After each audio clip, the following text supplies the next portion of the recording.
Oi, gente, bom dia, boa tarde, boa noite. Eu sou o Paul, sou professor de língua portuguesa e hoje a gente vai aprender um pouquinho sobre os gêneros textuais. Quando a gente vê alguém assim falando e fala um monte e a pessoa pode ter razão, pode não ter razão, mas ela falou, ela deu muitas explicações, ela deu muitas ordens. O nome disso é sermão.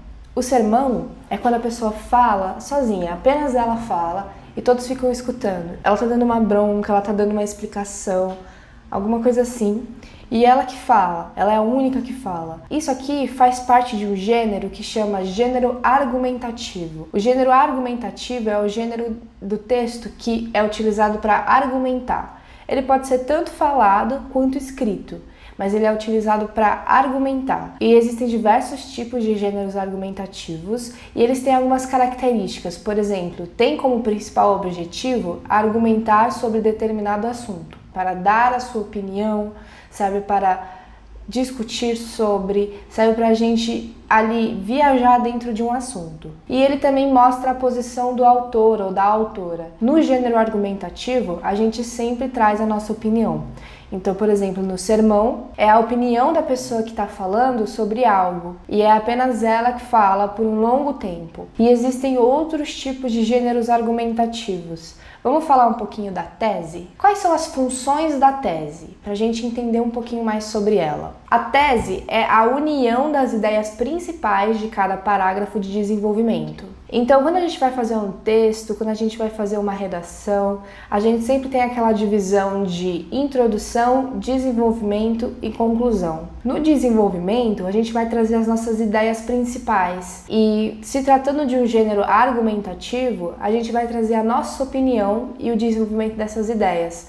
A tese é a união de todas essas ideias principais e ela tem como característica informar e organizar o pensamento. Então, a tese serve para a gente dar aquela lida e entender, dentro da opinião do autor, sobre determinado tema através das suas ideias principais. E isso faz a gente organizar o nosso pensamento, tanto enquanto a gente escreve, quanto enquanto a gente está lendo. A gente é o leitor e não necessariamente o autor. E quais são as características da tese?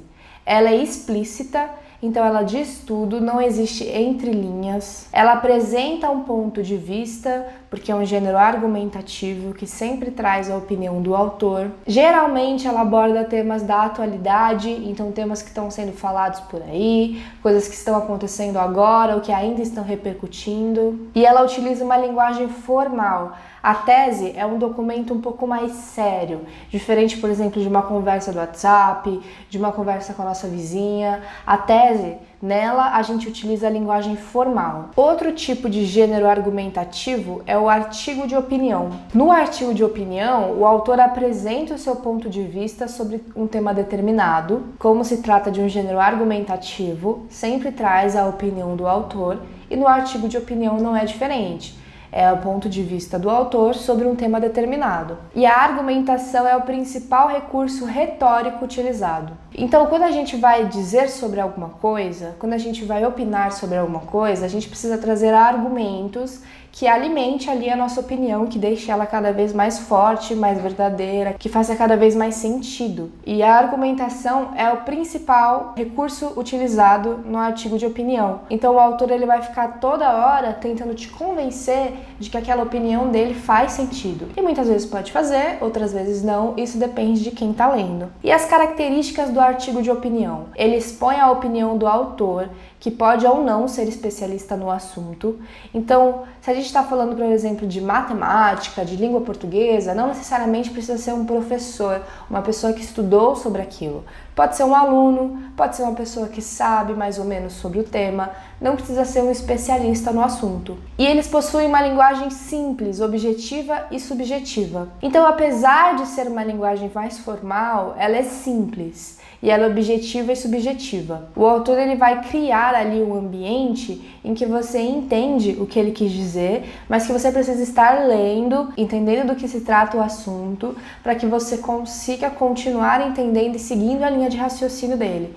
Apesar de tudo isso, a linguagem é simples. Abordam temas da atualidade, então temas que estão aí, que aconteceram recentemente ou que ainda estão repercutindo, e usa títulos atraentes para chamar a atenção do leitor. Então, o artigo de opinião, dá para a gente perceber que engloba diversas questões que servem para chamar a atenção do leitor e para fazer com que o leitor entenda e muitas vezes concorde com o que ele está lendo. E pode ser usado para coisas boas, pode ser usado de uma forma em que é realmente para informar ou não. Mas é muito importante a gente lembrar que ele usa de títulos atraentes para chamar a atenção do leitor. Então, muitas vezes ele vai e coloca um título que é provocativo ou um título que diz sobre uma informação muito curiosa só para o leitor ler aquele artigo. Vamos se exercitar um pouquinho para ver se a gente conseguiu entender? Olha lá. Qual o gênero textual argumentativo que é utilizado para juntar as ideias de um texto? Você lembra? Aquele gênero que é a junção das ideias do parágrafo de desenvolvimento de uma redação? É a tese. A tese é a junção das ideias principais de um texto e ela serve tanto para informar quanto para organizar as ideias. Qual o gênero textual expositivo que é utilizado para expor sua opinião sobre determinado assunto? E dentro desse texto, o autor não precisa ser especialista, ele tem títulos que chamam a atenção do leitor. Você lembra qual que é o nome desse gênero? É um artigo de opinião. O artigo de opinião serve para informar e trazer a opinião do autor sobre determinado assunto. É isso, gente. Valeu e até a próxima!